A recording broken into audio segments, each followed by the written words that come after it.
It's a lot to live up to there. Thank you all for coming. What a great audience, all the way out here in Jenks. Never would have thought people would drive this far, but thank you for coming all. You are about to witness the 7th in our series of Tulsa Opera Live, but this is actually Tulsa Opera Live Live. And those of you who are at home you're alive too, but our audience, we have an actual living audience that we're in front of and together with, so it's really exciting. And we've started this series a year ago when we were in lockdown, and so we're now emerging from the Zoom world or trying to, and here we are. We started this series with Jim Robinson, the two directors, Jim Robinson and Francesca Zambello. Then we had Leona Mitchell and Patricia Rissette, Gene Shear, my librettist and great songwriter and lyricist, and then we had Susan Graham. Today we have a stunning lineup of 3 guests. We have Emily Pulley, and we have Andrew Potter and Rachel Blaustein. They are appearing in our new production of Gianni, Schicchi, which is opening on the 15th of October at our Driller Stadium, the home of Drillers baseball team, which used to be called Driller Stadium, but it's now called One Oak Field. So we are... Okay, all right.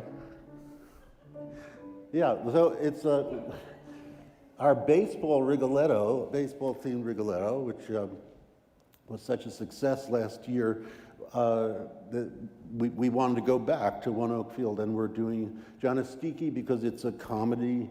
We need a comedy right now, and some people feel it's Puccini's greatest masterpiece, the last piece in Il Tridico. It's also interesting that it's very funny piece and beautiful music, but that it was composed during the First World War and the 1918 influenza pandemic, and that Puccini, the piece ties to our time because he could not travel to the world premiere at the Metropolitan Opera because of the war. It wasn't safe to travel by boat, but also because of the pandemic. So it took place without him. So he was there in spirit, just like we hope he'll be in downtown Tulsa in spirit too on the 15th. So Puccini, yes, also some Verdi. We'll hear some highlights of Verdi and Puccini before the opera starts, and then we'll have fireworks.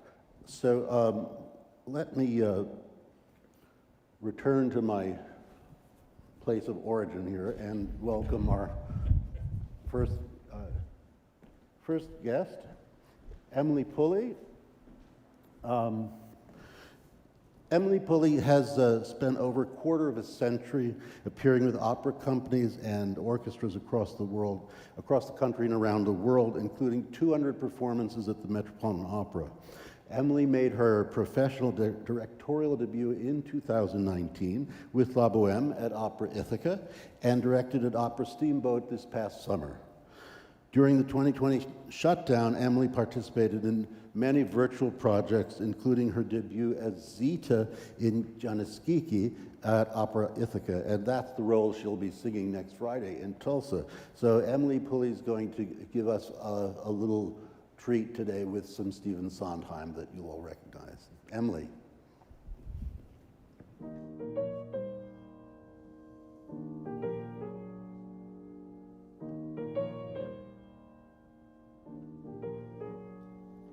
Good times and bad times, I've seen them all, and my dear, I'm still here. Plush velvet sometimes just pretzels and beer, but I'm here. I've stuffed the dailies in my shoes, strummed ukulele, sung the blues, seen all my dreams disappear, but I'm here. Black sable one day, next day it goes into hock, but I'm here. Headlining Monday, Tuesday you're touring in stock, but I'm here. First you're another slow-eyed vamp, then someone's mother, then your camp, then you career from career to career. I'm almost through my memoirs and I'm here. I've made it through Hey Lady, Aren't You Whose Is? Wow, what a singer you were. Or better yet, sorry, I thought you were Whose Is? Whatever happened to her?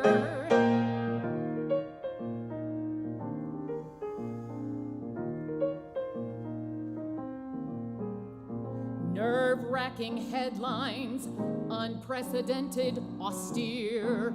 Just stay here. Contracts and deadlines, then poof, your calendar's clear. But I'm here. Hope they postpone it, then it's gone. Then when they've shown it, we'll go on. Pray that it sticks and quickly kick into gear. Let's root, root, root for the home team, 'cause we're here. We've probably lost track of the streaming and Zoom links. Hello? Are you there? Please unmute. And now that we're back in person, the room thinks, you know, with a mask on, she's cute. Good times and bum times, and yet, Tobias, my dear, we're still here. Plush velvet sometimes, sometimes from bleachers you cheer, 'cause we're here. Nothing will stop ya, come what may. Cheers, Tulsa Opera, it's opening day. We've been through all of last year, and we're here. Lord knows we're tired of there, and we're here. Look who's here. We're still here.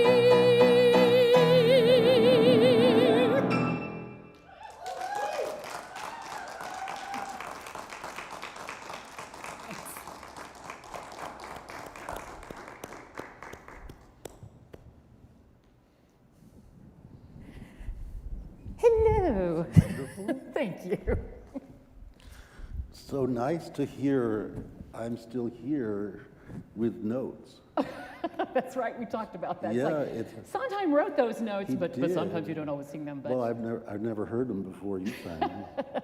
well, I sang tenor when I was in high school, and so you know, I've spent most of my career up to the past few years singing lyric soprano repertoire, and I'm just so thrilled that I'm getting to explore new repertoire, and I got to sing Carmen a few years ago. Never thought that would happen, and I'm going to get to sing Mrs. Lovett. So I'm thrilled, very grateful. And Zita is a new And one. Zita, which is Zita just in Gianni. Can It's- you explain to the audience how Zita fits into the story? Oh, well, you know, I was discussing with our wonderful director, it's like, you know, I always try to find redeeming characteristics for, you know, for the roles that I play, and just not a whole lot of redeeming characteristics about any of the members of the family, well, except for, you know, my nephew. But we all have an agenda.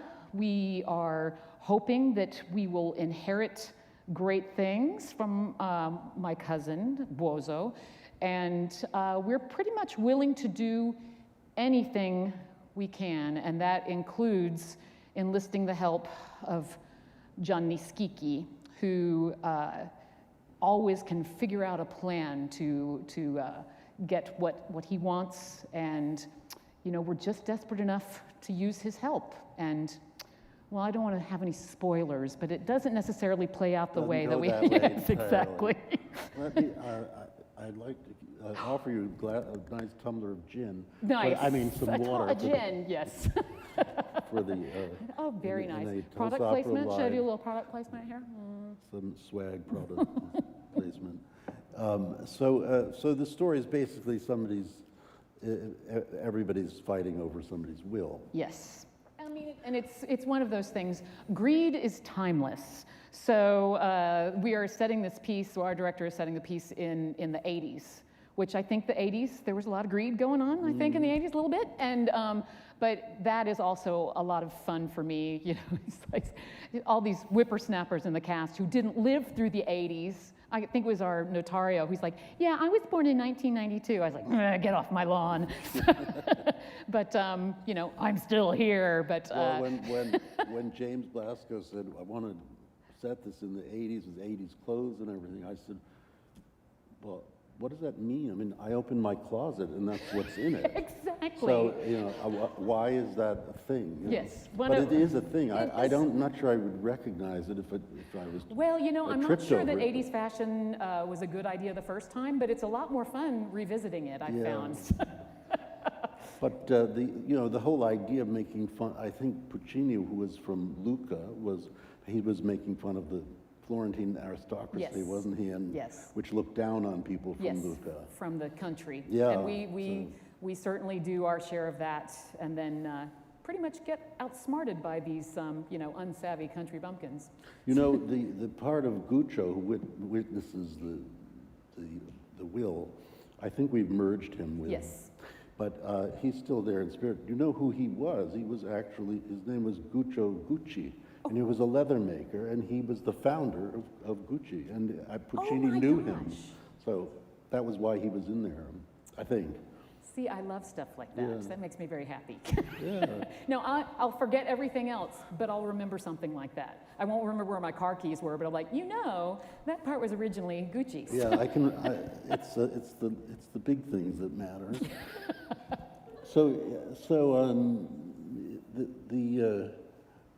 The 90s, when we met, I think we met around in the 90s, backstage at the Met, probably. I started at the Met in 1994 and was there up through 2005. Mm-hmm. And so sure. Those were just my years Yes. too. Yeah. No, those were really good times. I look back on that and it's like, oh my gosh, the people I got to work with and the productions that I got to do, it was just a really great time.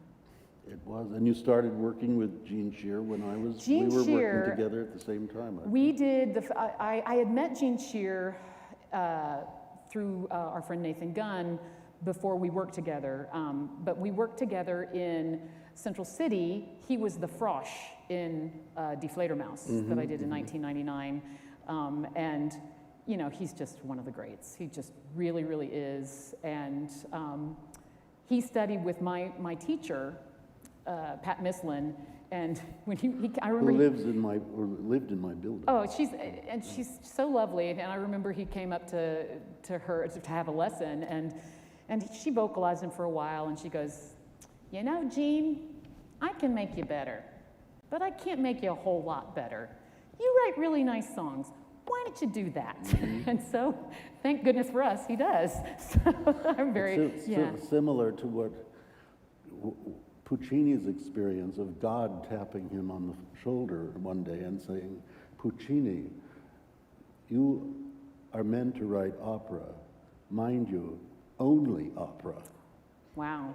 But as a composer, do you wonder about what his symphonic works or chamber pieces and that sort of thing do you feel like we missed out on that because God interfered? There are a lot of songs that reveal his other kinds of thinking, and he drew on them for the operas. But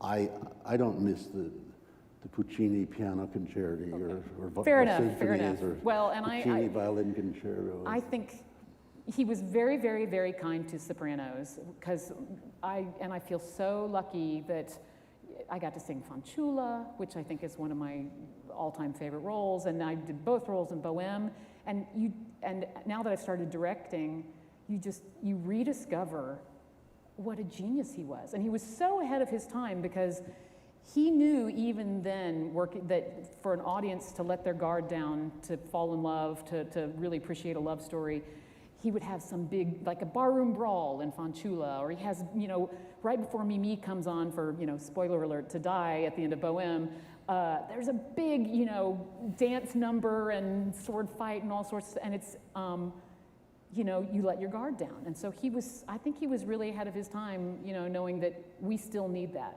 We need permission to feel, we need permission to laugh, and Puccini he really understood how to do that.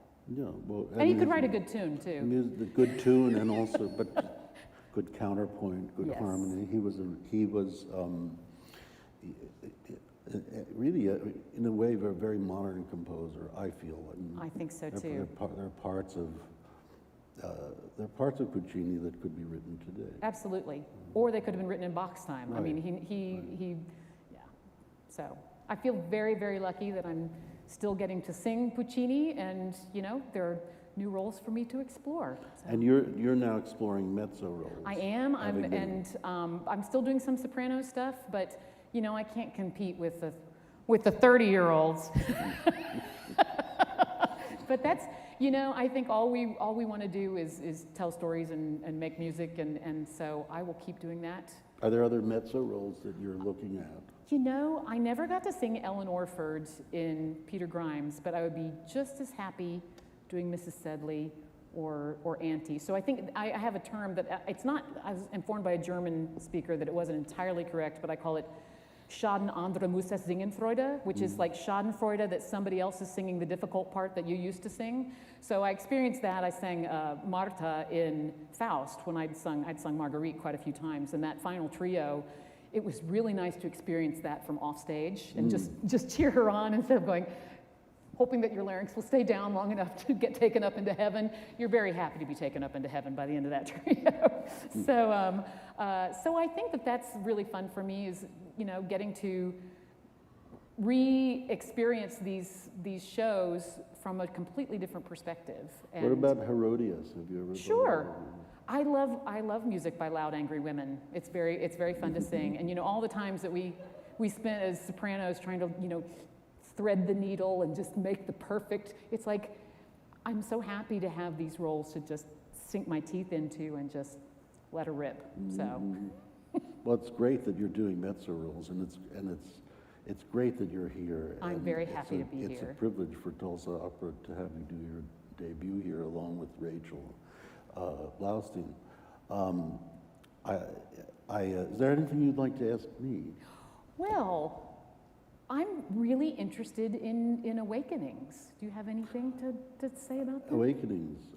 That's an opera that I wrote to be premiered by Opera Theatre St. Louis in 2020. Yes, June 2020. Did something happen and it didn't? Yeah, there was. I don't know. People started getting sick, and so it was postponed. And Awakenings is based on the book by Oliver Sacks, Right. which was a film with Robin Williams and Robert De Niro, and it was postponed, and they're doing it this coming June. That's so good. Opera Theatre St. Louis, and finally the world premiere. I'm so and glad. We're co-producing it and bringing it here, and Cincinnati is bringing it there. I love it. So this will be, if everything goes well, the first season Opera Theatre St. Louis is back in the theater. If all goes We're well. just all, They're also doing Harvey Milk, a new version of Harvey wow. Milk at the same time, and I don't know, Bohème or something. Bohème. Nah. Whatever. Yeah. That's wonderful. One of the shows I directed this summer was The Man Who Mistook His Wife for a Hat. Oh, really? And so that has a very special place in my heart. And Oliver Sacks, That was Oliver Sacks' Yes. in a way, most famous story, and he was a friend of mine. Right. Musicophilia. I remember when I was reading, I was like, oh, I know him. Yeah, he made up a lot of stuff about me. Oh, okay, well. But in his book, but he every 5 years there was a big birthday party for Oliver. So I went on his, I think it was 65th birthday party.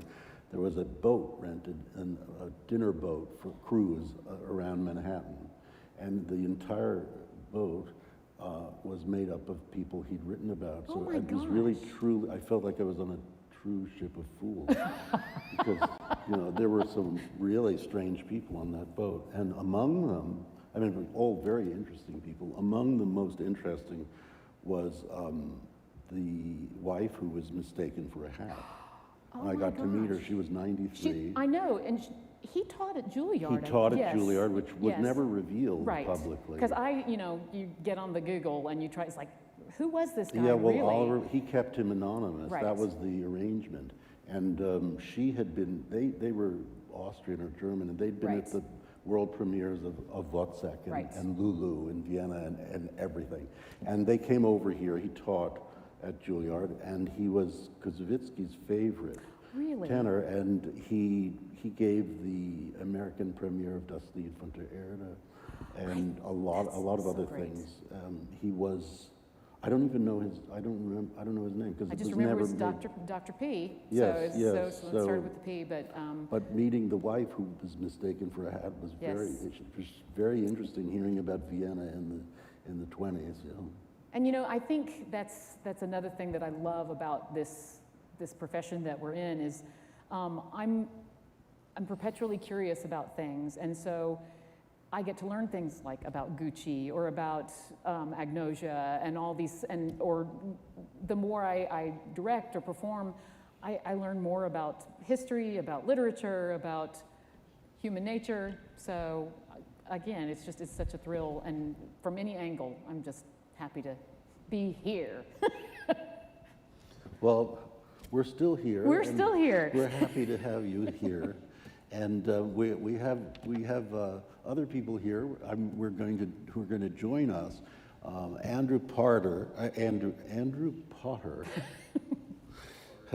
Andrew Potter has garnered increasing demand across the country for his larger-than-life stage presence and larger-than-life voice to match. An extraordinary artist. He was last seen on Tulsa Opera Stage as the king in The Little Prince, in which he was hilarious. We'll see Andrew again as Pastor Avery in Emmeline this coming February. And but next he will appear as Simone in Gianni Schicchi on the 15th. Andrew's going to regale us with a little not Cole Porter. Noel Coward. Noel Coward. I actually asked Andrew to learn this, and you'd think I could It's okay, remember it's a really Noel simple Coward's song. name. There aren't very many words, It's yeah. it's a simple song by Noel Coward with it's just got these repeating words. It's like a pre-Philip Glass. It's the same thing over and over, and it's just a few words he learned, and it was nice of him to do. It's charming because brevity's the soul of wit, and Noel Coward himself was the soul of wit. So Andrew Potter singing The Stately Homes of England. Remember some of these simple, small words.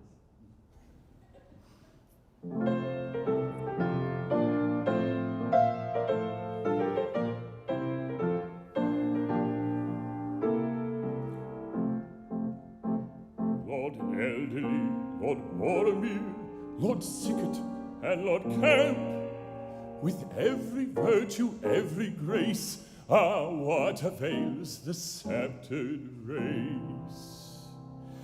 Here you see the four of us, and there are so many more of us eldest sons that must succeed. We know how Caesar conquered Gaul and how to whack a cricket ball. Apart from this, our education lacks coordination.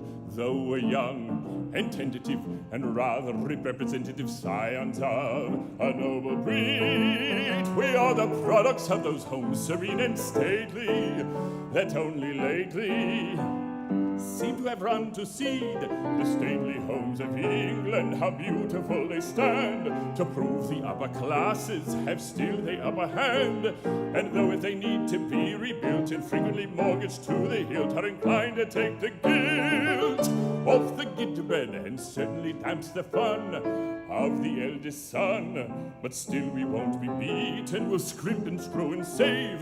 The playing fields of Eton have made us frightfully brave, and though the Van Dykes have to go and we pawn the Bechstein band, we'll stand by the stately homes of England.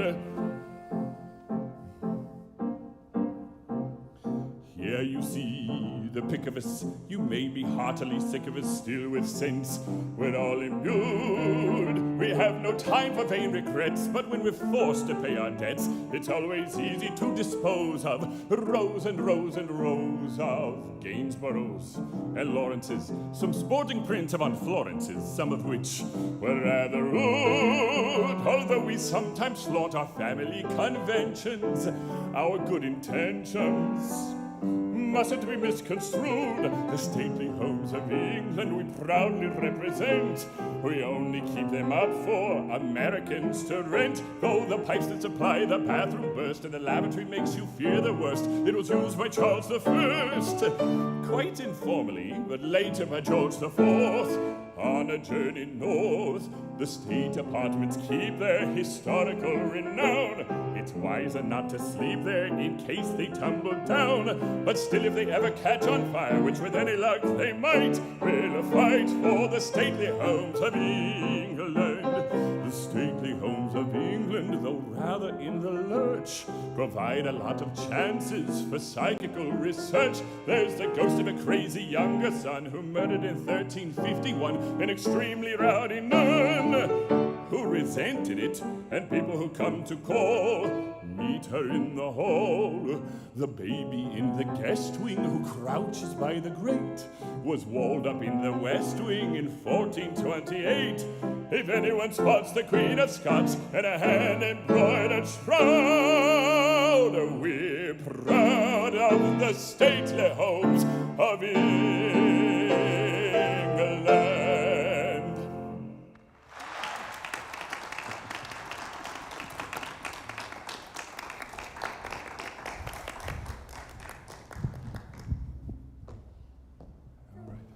I think I have to take your seat. Yes, you do.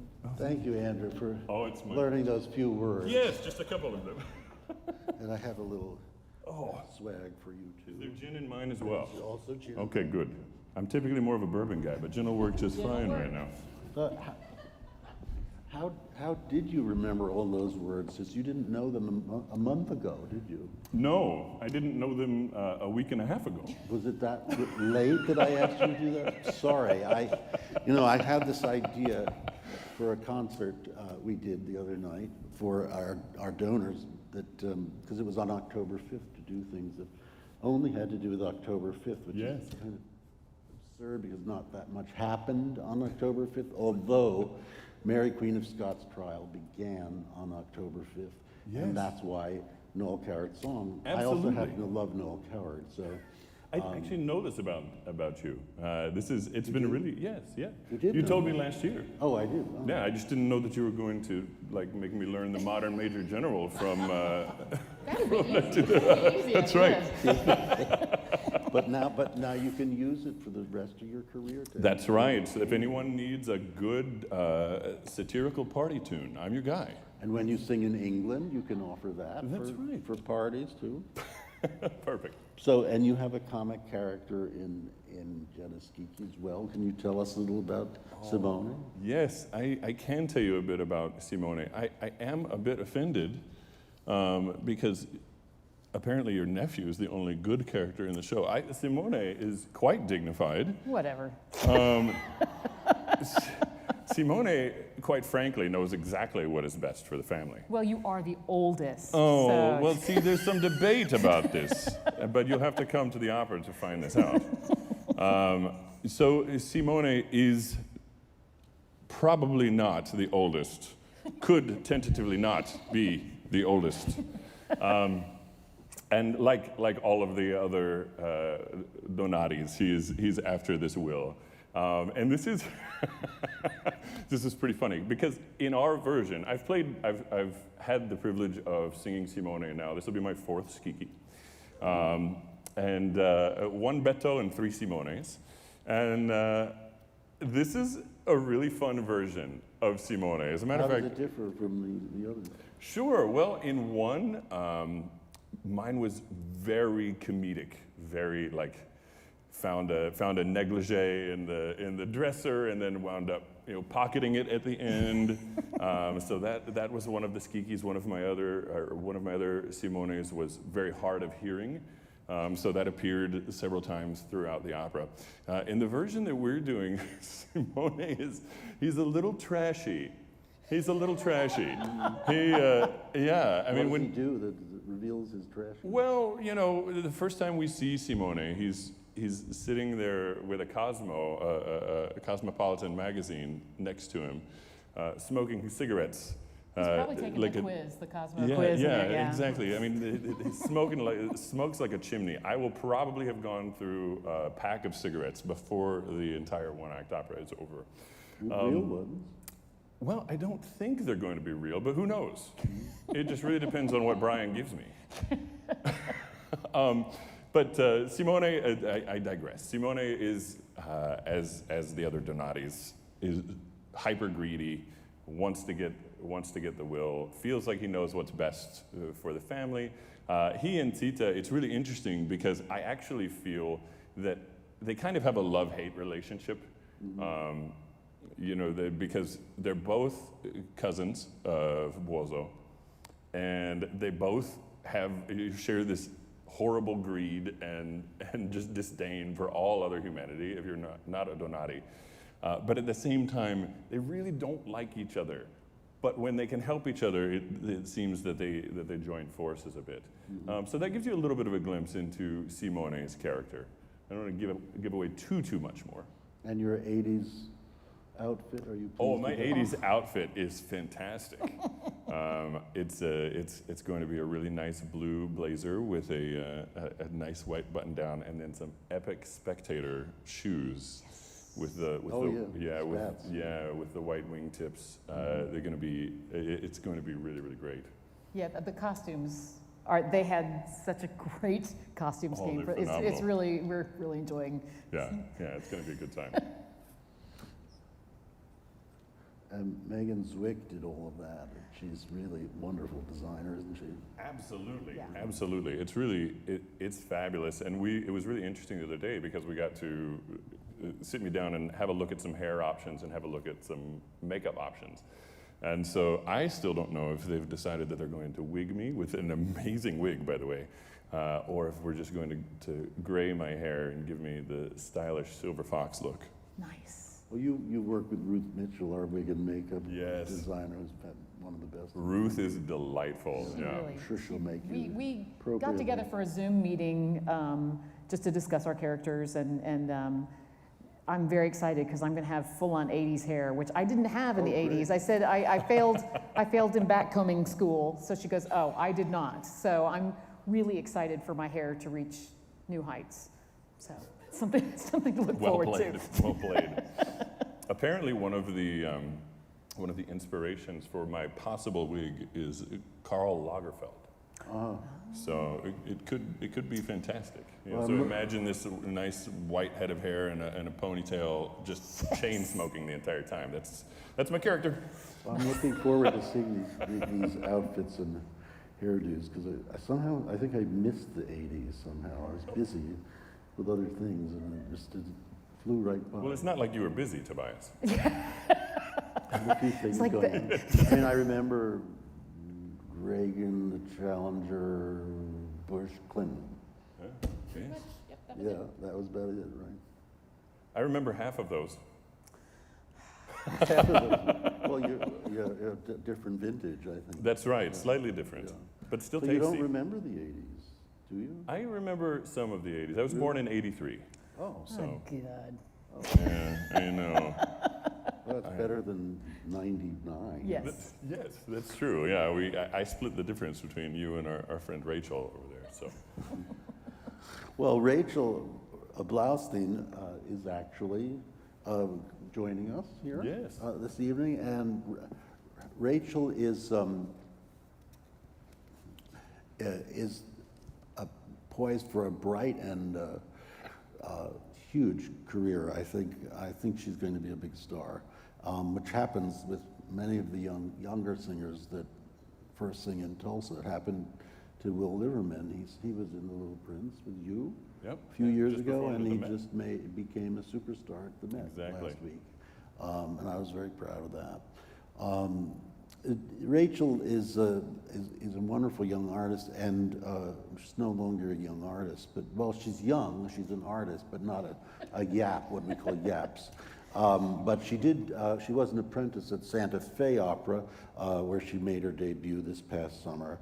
And this season, she's appearing at Chicago Opera Theater, and she's starring in the New York City Opera's world premiere production of Ricky Ian Gordon's The Garden of the Finzi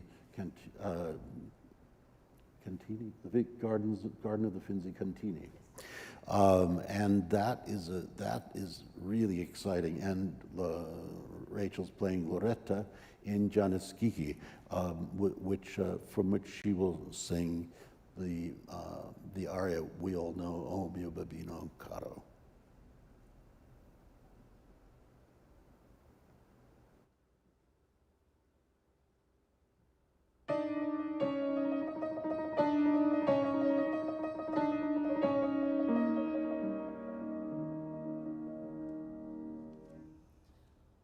Oh mio bambino caro, mi piace bello, bello, vuol andare in porta rossa a converar l'anello.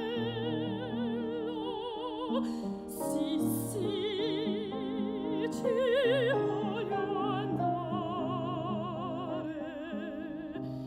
e se l'amasse intorno e mi tormento, ma per buttarmi l'arno mi sfrego e mi tormento. Oh Dio,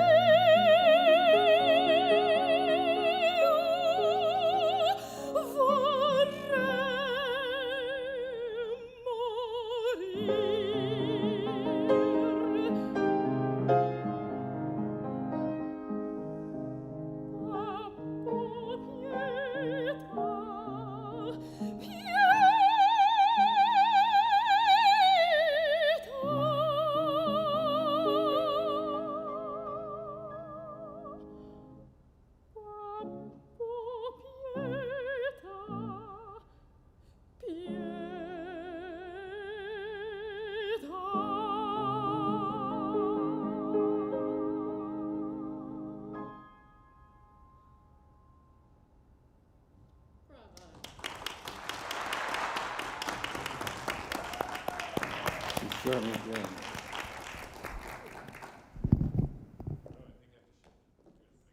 Do a little shuffle.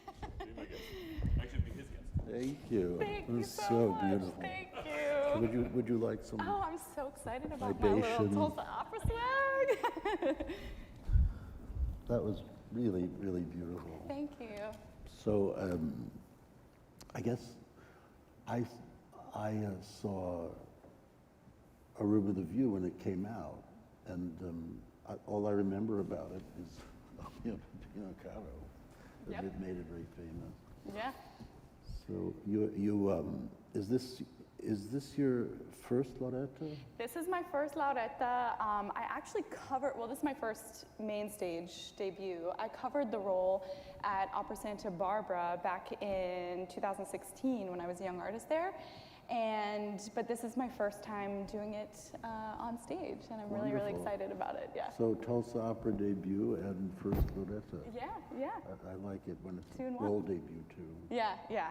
It's very exciting, and she's like the best role that's ever been written for sopranos. Feeding the bird, and then I know, and She comes in and sings the aria and leaves, and then everybody remembers her we're all because of sweating the aria. bullets Yeah. trying to remember our words and our counting and everything and that, and you're all feeding the birds and Right. walking away with the show. How Loretta, That's true. tell us a little bit about how Loretta figures into the plot. So Lauretta is Gianni Schicchi's daughter, and Gianni Schicchi, as we all know, is the guy who rewrites the will and sort of writes it all to himself. And him and Lauretta kind of come from a little bit of a lower class than the Donati family. And she is in love with Rinuccio, and who is Zita's nephew and part of that family. And he's in love with her, and they want to get married on May Day. In this production, it's opening day for baseball. And she is, especially in O mio babbino caro, she's begging her father, please, please, please let me marry him. She gets a little dramatic, and she's like, I'm going to go jump in the river. I'm going to die if I can't be with him. And he loves her, and he gives in. But right before that, Rinuccio is really the reason why the Donati family allows Schicchi to rewrite the will. He kind of convinces them, and yeah, the rest is kind of history. And then they get to be together. So. Do you have an 80s hairdo too? Apparently, I'm gonna have like a side pony with a scrunchie, and they want my hair like half down, half up. I'm really excited about it. Sounds great. Ruth will do something fantastic. Yeah. So you're an unusual breed, being a Jewish opera singer. Yeah.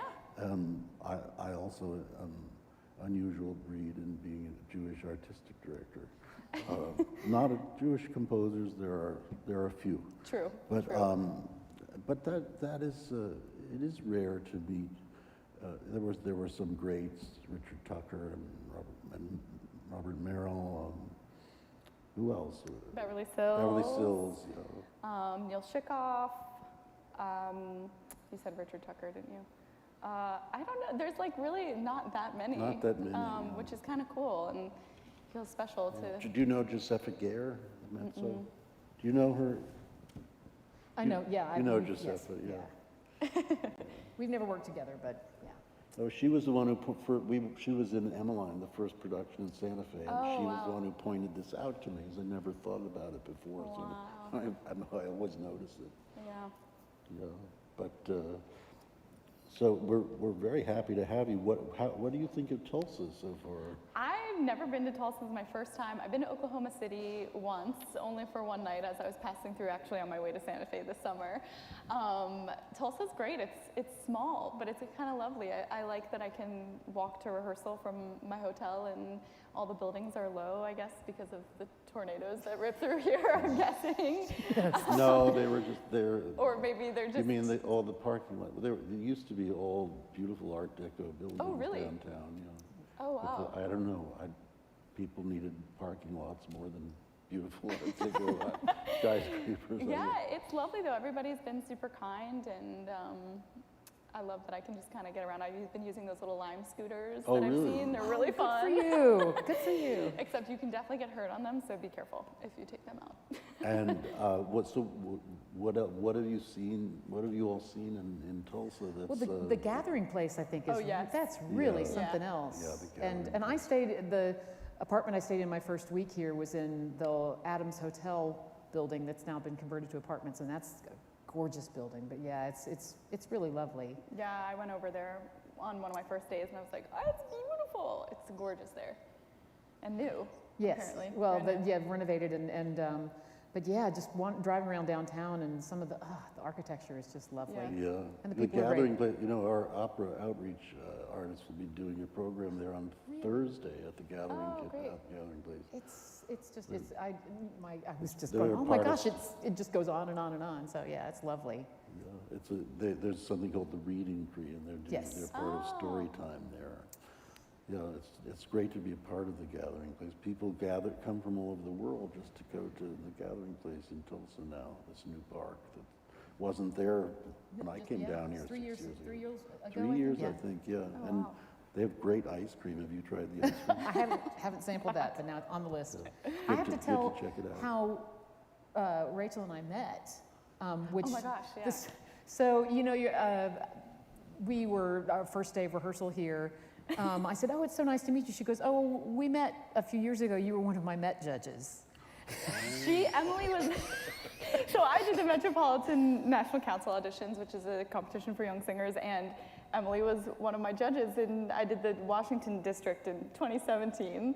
And the first thing you said to me was like, "Did I say something useful? Was I nice? Did I do it?" Because it makes you really nervous. But I've been really lucky that the people that I run into who have been in the competition, usually they're the ones who are still singing. So it's like, and she goes, "Oh yeah, you said nice things and you passed me on to the next round." I was like, "Oh good."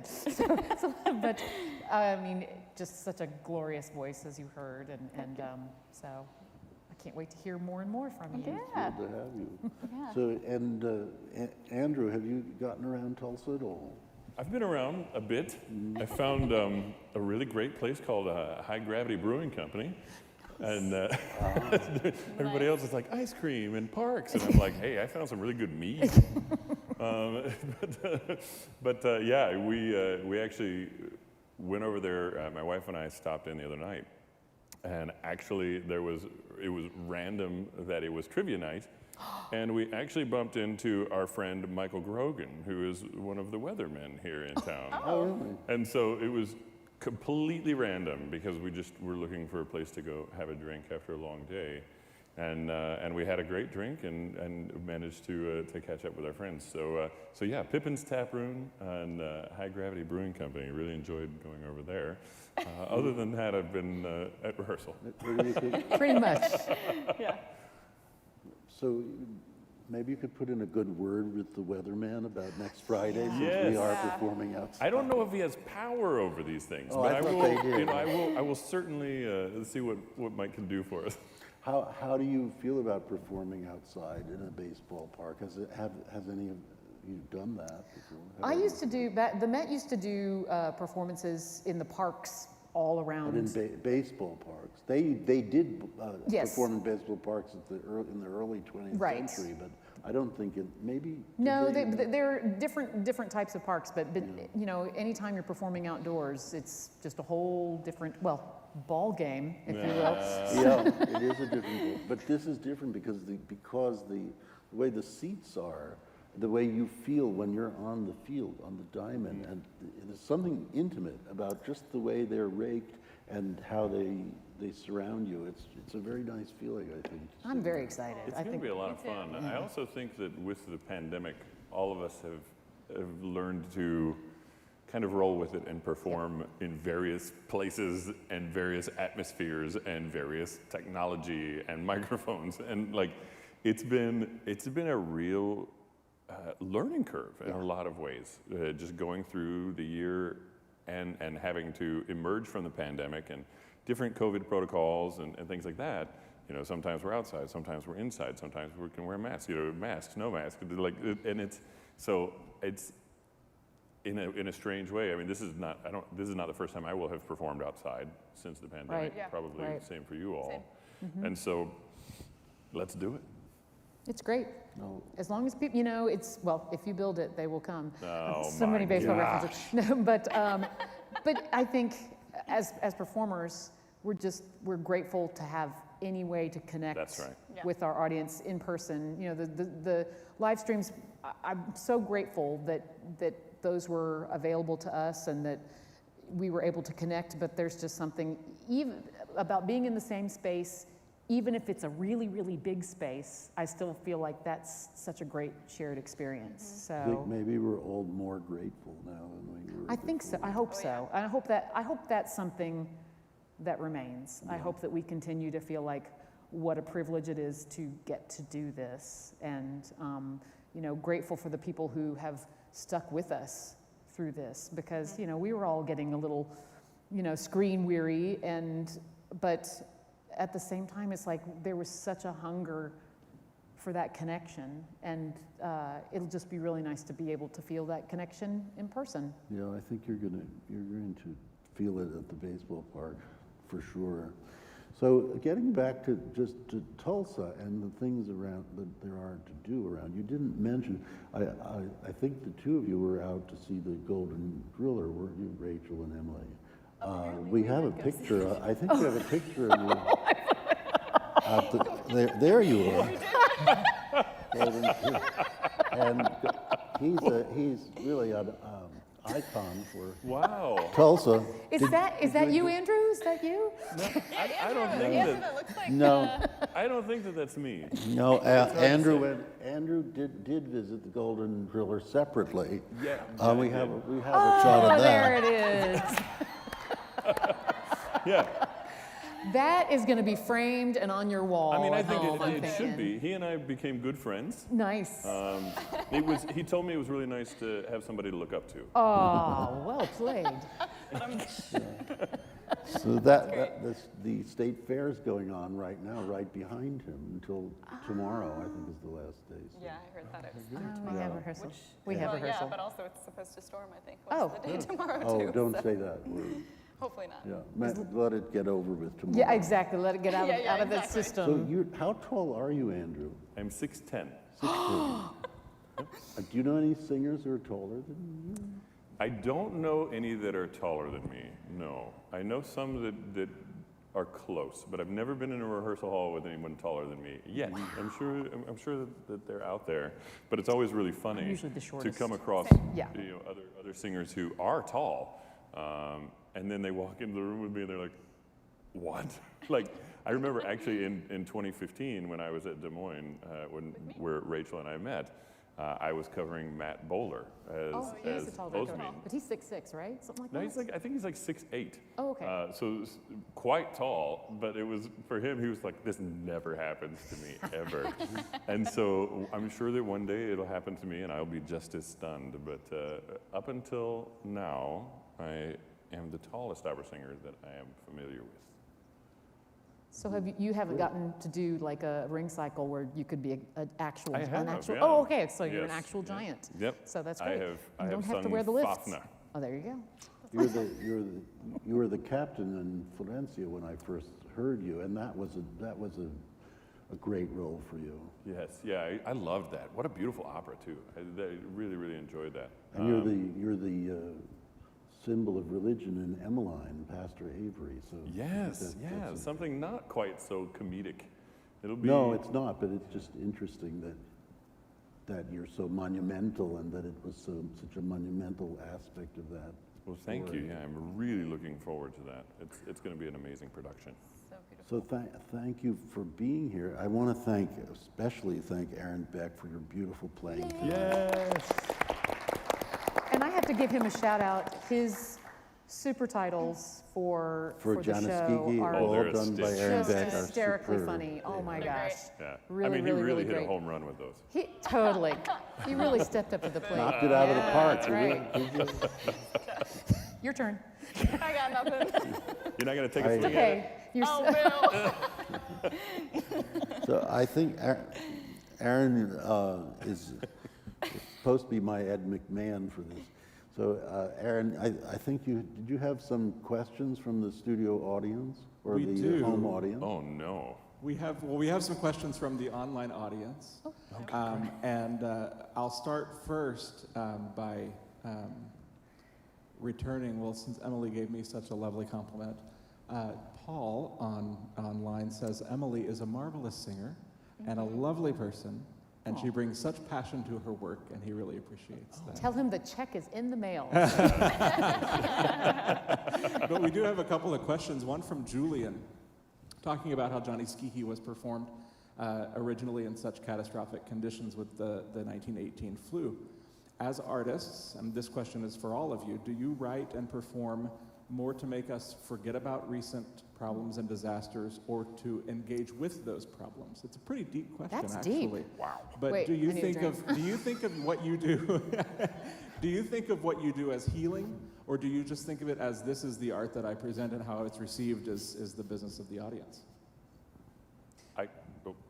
Oh no, I mean, I feel like one of my favorite quotes is, it's our job to escort people past the watchful dragons of self-consciousness. And I think that that's something, you know, Okay. I know. Well, I mean, you take people out of themselves and into a different story, so that hopefully when they go back into their story, things look a little different. So if what they need is healing, if they need escape, but I think we always need transcendence. So what a gift to get to be a part of that experience. And then Tobias, Nicholas would like to know if we have any plans for other sports-themed operas, maybe a football Die Walküre or a gymnastics Tosca. She bounces back up, and yeah, I know. off the trampoline. She loses That's a points great on the idea. dismount pretty much all the time. That happened in a production. Yep. I thought it was it Damien Turner or who? Was it? So, I mean, everything has happened that you could possibly imagine Tosca jumping Yes. off that parapet. And, well, another baseball-themed opera, there are baseball-themed operas, but I definitely want to go back to One Oak Field and do another opera there, or keep doing operas there, because if Gianni Schicchi's anything like the experience of baseball Rigoletto, it's so exhilarating, and so many people, baseball fans and other people, come to the opera that wouldn't otherwise come. So and they have a great time. So yeah, we will be doing other operas in One Oak Field. Whether they have a baseball theme or not will depend on the opera. That is something that we're talking about. It doesn't necessarily have to have a baseball theme. One Oak Field is also used as a soccer stadium, so it could have a soccer theme. It could have, I don't know, soccer Traviata. Nice. I'm not sure how that would work, but something to discuss. But we will be going back into One Oak Field to do more operas in the future. Absolutely.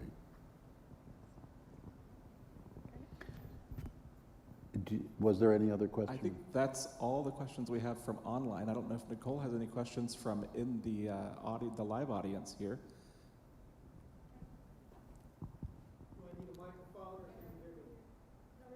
I think they're going to make you come all the way up here. You're coming into the show, onto the That's right. set. Well, you know, in this age of Zoom calls, the fact that you're wearing pants at all, that's a step up for everybody. Well, Right. Okay, well, keeping in mind that my questions come from the voice of an unsophisticate in terms of opera, but I have been led to understand over time that certain voice types can only sing certain types of roles or certain kind of composers. I guess by the fact that you're singing Puccini and Verdi, I guess those voice types are pretty compatible with doing both. And I guess for any of you, are there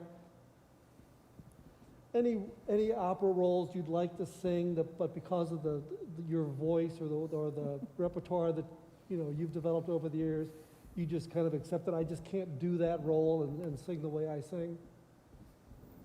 Anyway, that's my question. Thank really you. good question. That's a great question. wants to go Yes, I can start.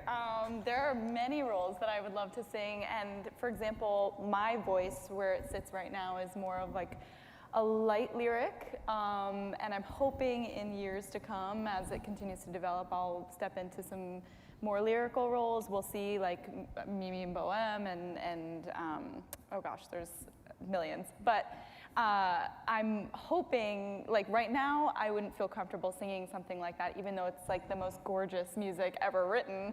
But so I just sit there in awe of the people that can do it, and then I'm like, well, maybe one day, hopefully, I can, do those things, and then, yeah. So, and of course, like, if we're talking about like an admiration for other voice types, there are definitely like tenor arias and roles and bass roles that I'm like, I wish I could do that, because it's just so, it looks so fun. Maybe one day you'll grow up to be a baritone. Yeah, right. I'm working on it. I'm working my way There down. are- I'm thinking bass baritone, Yeah, actually. yeah. There are, who was it just did Gianni Schicchi in Houston? Oh, it was well, no, they, oh, well. I was in that, the Carmen with Stephanie The Carmen with Blythe. Stephanie Stephanie Blythe Blythe singing is Don doing Jose, Gianni yeah. Yeah, it was the most amazing thing. I mean, And that was... so voice Fach crossover is starting to become, well, you're doing it.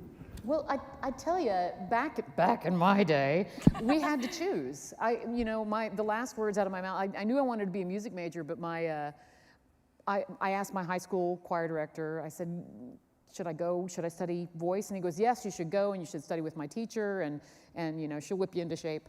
And my last words to him was like, well, I'll go study voice, but I just don't want to sing any of that opera crap.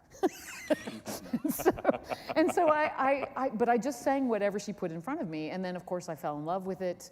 There's something about singing opera that you're so, everything about you is engaged. But I had always thought that I was going to be a Broadway belter.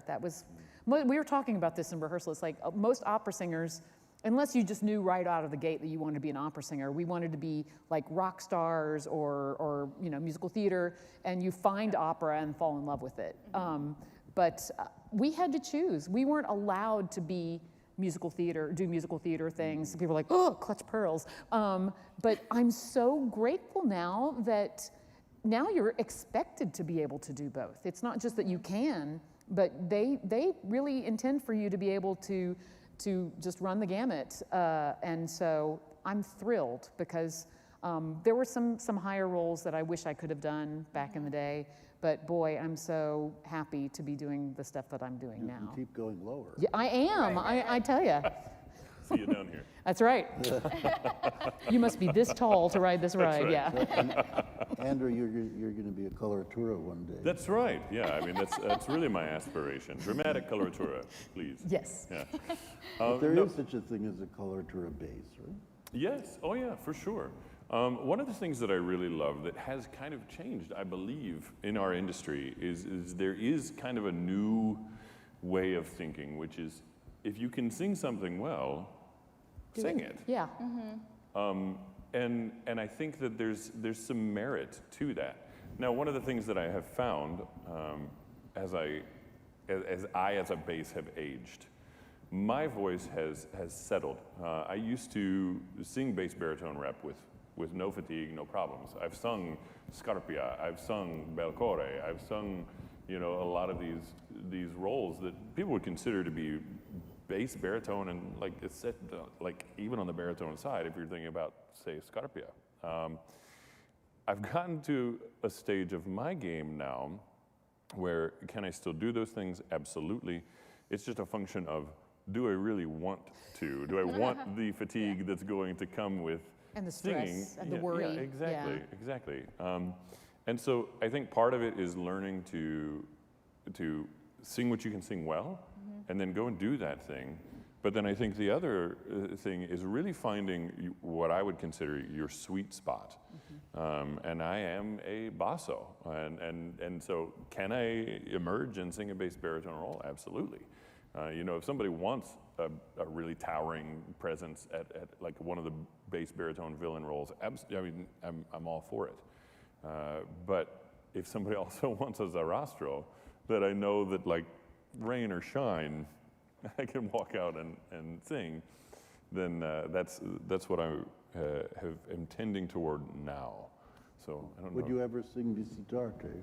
Sing who? Visitarte. Would you? Of course. Well, some of these... Later, after a couple of drinks, I'll sing whatever you want. Exactly. Tobias. There are some opera companies that once the whole company's together, they'll have bad rep night where Yes, everybody yes. just sings What the fuck, man, inappropriate or rep. Yeah.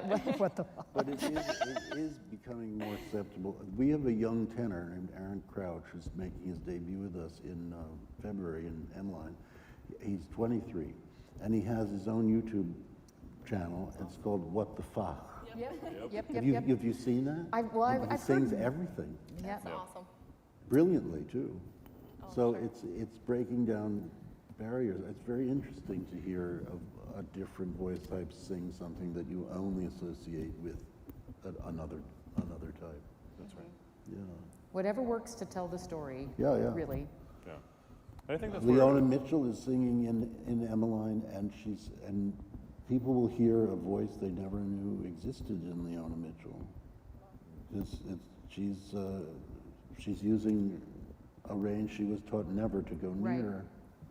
Yeah. So, And I think that really helps from the directing side. I know you've done some directing. I think a lot of directors have a story in their mind. They have a picture. They have something that they want to portray. And so just because somebody maybe isn't what we would consider to be the exact Fach, to speak to your question, if a certain presence or a certain feeling tells that director's story more, I'm seeing more and more that directors are willing to go that route in order for the effectiveness of storytelling. Yep. It's an exciting time to be an opera singer. The possibilities are endless, and the stories, are infinite as well. And so, as long as there are stories to tell and music by which we can tell those stories, then how. they're new, and there's more and more new operas are telling new stories, Yeah. which is, and there's so much new opera happening that it's the art form is still alive, and that's reassuring. And it's for all great. of We us. were talking in the car on the way home. It's like, since a lot of us probably do a lot of new opera, to get to go back and do Puccini, Yes. it's like, oh, your throat goes, oh yes, we remember how to sing a We were major just scale. talking about that last night. I was like, this is my first classic opera in like 2 years. I think Yeah. all the things that Really? I've been contracted to do lately has been all new works, which is amazing too. But coming back to the classics, it's like, oh my gosh, learning this music is much easier, than like. Coming from, in my day, Well done. it was, new operas were very, very rare. Right. And now they're becoming very, very, I don't want to say commonplace, but every opera company is doing new operas. So, and Tulsa will be too soon. Of course, Gianni Schicchi is new to Tulsa Opera. This is the Tulsa Opera premiere of Gianni love it. Schicchi. Man, So yeah, it really is long overdue. Buckle up. Oh, that's exciting. Yeah. Is there any other question from anyone in our studio audience? Yes. I just have one fun, simple one. Are you guys, any of you guys, actually baseball fans, or ever been to a baseball field outside of singing at one? I grew up playing baseball. Yes. What position? I was a pitcher. Yeah. Wow. I was well, a your pitcher. arm reaches practically all the way. Yeah, over. it's already basically there. And so I started in Little League, and I played all the way up until the end of my high school career. I never played in college or anything past that, but yes, I love baseball.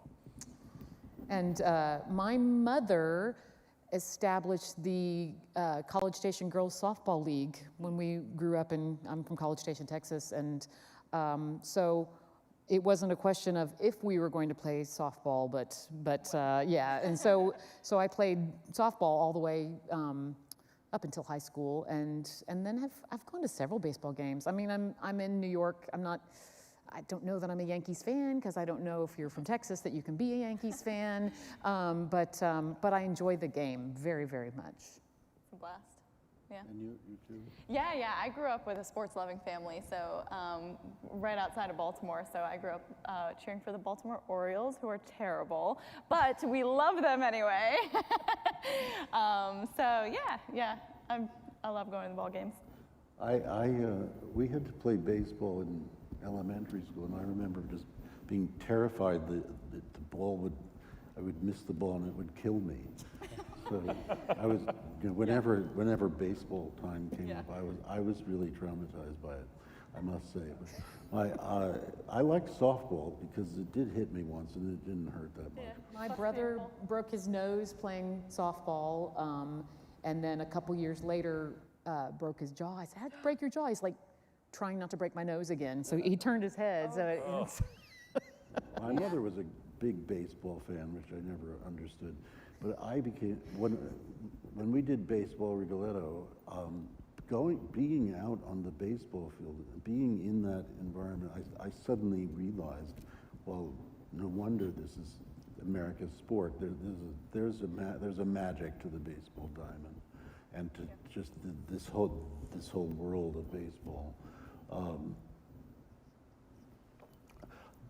The night at One Oak Field, I think, is going to be really special for all of you, and all of you who are able to be in Tulsa for it, for Puccini and Verdi Play Ball. Gianni Schicchi, I didn't mention earlier, will be preceded by Puccini and Verdi Greatest Hits. This is Friday, October 15th, at One Oak Field in Greenwood, actually, Tulsa. Hope you can join us for our next Tulsa Opera Live in February.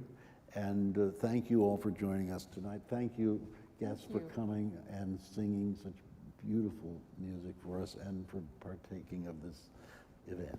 It was great to be Thank here. you. Real pleasure. Thanks for the gin. Yes, thanks for the gin. Cheers. There's more in the Excited about this mug.